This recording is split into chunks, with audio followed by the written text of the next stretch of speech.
From time to time, we get questions about pharmacy franchises. Some people think you can just buy a CVS or Walgreens. Unfortunately, a lot of the big pharmacy brands are not franchised. They're corporate locations. You can buy the stock if you want. But in today's video, we're going to go through the pros and cons of owning a pharmacy franchise, as well as some of the financials and some of the options available in the market. So the advantages compared to just going out and starting your own independent pharmacy franchise, you have established brand recognition, the reputation, operational marketing systems, support from the franchisor, training program, group purchasing power for inventory, supplies, assistance with regulatory compliance and accreditation. Big thing that we see in the home care space, opportunities for networking, as well as just learning from your fellow franchisees. Challenges: might have to pay a high initial franchise fee. Some of the royalties are quite high for the pharmacy franchises.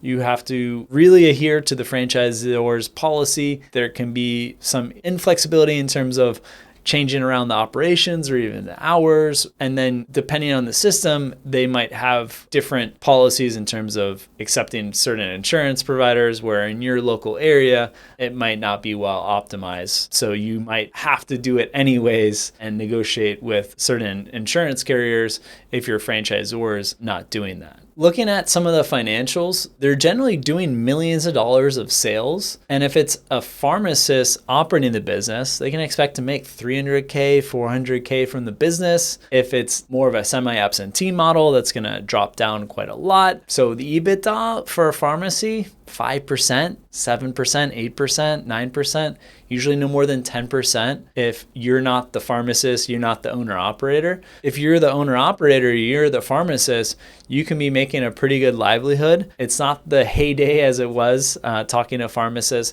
back in the 80s and 90s, a lot more regulation, a lot more insurance negotiation, but it can be a good business. If you're just an entrepreneur looking to own a bunch of pharmacies, there are a lot of issues on the labor side, sourcing pharmacists.